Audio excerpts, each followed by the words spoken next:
Untuk tujuan ekskul itu secara umum memang di Permendikbudristek 12 sudah ada tujuan ekskul. Tapi ada tujuan ekskul secara khusus dari penanaman nilai-nilai tinggi. Jadi TK sudah menyebutkan. Suster dan berarti tadi sudah menyebutkan ada karakter dan capaian ekskulnya. Tapi di bawahnya kan kita akan menuangkan nanti ke rencana kegiatan ekstrakurikuler mingguan.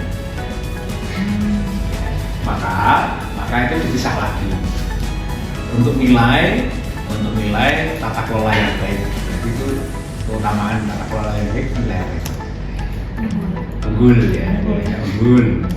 Utamanya tata kelola yang baik ya kan? Lalu kearifan lokalnya tadi dari siapa yang tentang kasih tadi, tahu bahwa capaian nilai itu apa, kemudian mencarinya sumber kita ada di mana.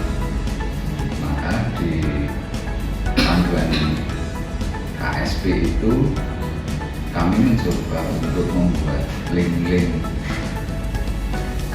yang warna biru kemudian garis bawah itu juga ditekan prompt sama klik.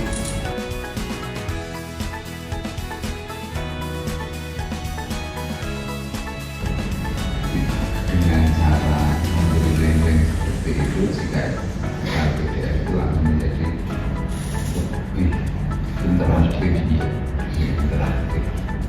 Ini nggak bisa ngomong, bisa lebih enak gitu. Terus kemudian juga tujuan sebagai citasi diselenggarakan dengan kearifan lokal dan Santo Santa Pelindung. Nah itu diselenggarakan atau diapain? Kalau diselenggarakan itu menjadi rancu. Coba diselenggarakan, saya ingat dulu lagi. Nah kalau itu memang menjadi ada di dalam dokumen atau naskah kurikulum kita, ya dibuat singkatnya, sumbernya di situ.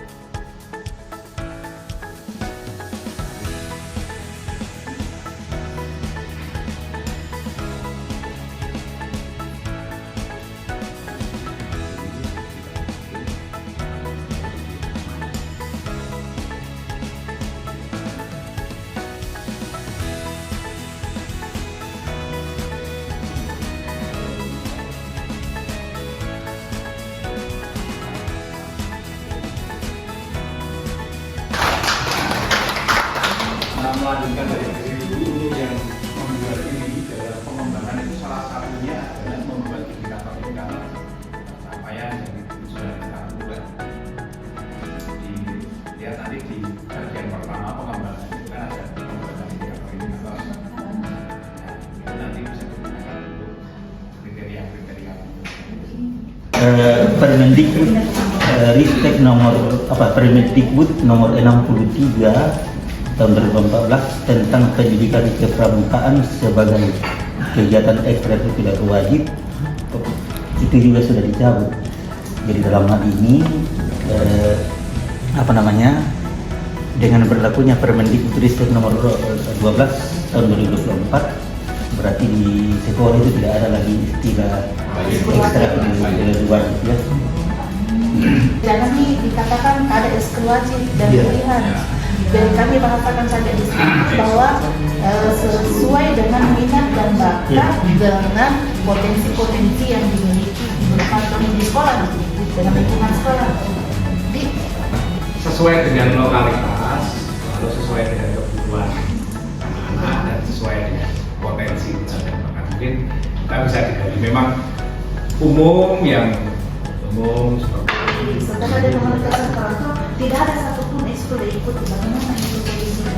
Selanjutnya dibantu dengan keterampilan misalnya keterampilan dasar hasil assessment tentang kecenderungan yang audiovisual estetik apa audiovisual visual estetik sama ini. Kalau saya tidak sama ya, ini kita bahas dari bos juga. Misalnya ekstrakurikuler jurnalistik, karena di SMA Merdeka Sulawesi waktu itu sempat membuka, tapi hanya 5 orang yang memilih dan tertarik itu dan tidak jadi dibuka karena katanya kuota tidak mencapai batas minimum jumlah peserta didik.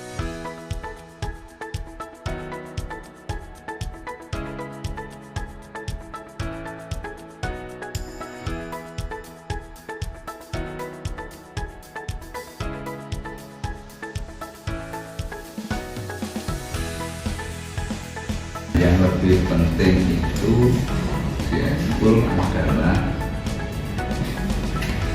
minat bakat. Jika itu tidak punya, diarahkan ke yang dia sukai saat itu. Di antara ekskul-ekskul ini yang ditawarin ada yang suka apa. Nanti saat memilih itu kemudian dia pasti akan nggak suka lagi.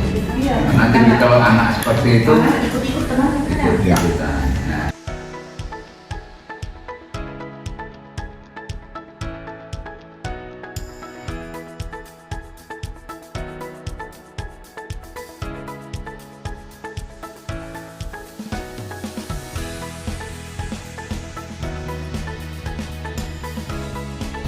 Dia akan berubah. 1 bulan kah, 2 bulan kah, besok tidak selalu. ya, Tidak monoton itu, yang itu betul, tidak monoton. juga membutuhkan Batas minimal, saya pertama ada rekomendasi untuk batas minimalnya misalnya 15, batas minimalnya misalnya 20 anak misalnya itu ada salah satu praktek baik yang dilakukan oleh SMP Santa Maria Kabanjai itu dengan membuat kelompok minat. Meskipun 2, 3 orang, 5 orang, nanti lama-lama ketika kota itu sudah terpenuhi, ini bisa dijadikan ekskul. Nah, mungkin kita perlu minta kepada yayasan memberikan beberapa apa istilahnya petunjuk atau apa, misalnya berapa kemungkinan yang mampu dibiayai oleh sekolah dan dalam hal yayasan, ya, sehingga tidak artinya berapa jumlah ekstrakurikuler itu.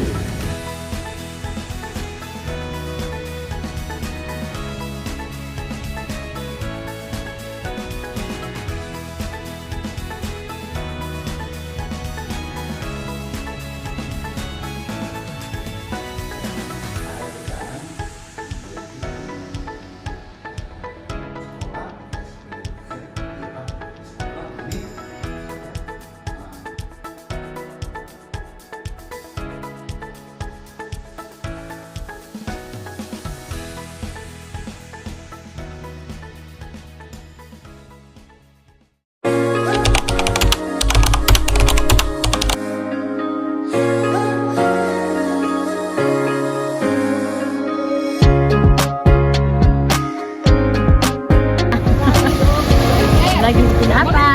Kita ada di pantai apa namanya ini? Kusowa. Kita lagi healing-healing, menghilangkan rasa jenuh untuk sejenak. Sebentar kembali pada otak lagi. Oke. Ada di pantai Kusowa. Kapan lagi ya? Kita dari kamu dari mana? Dari Soraya.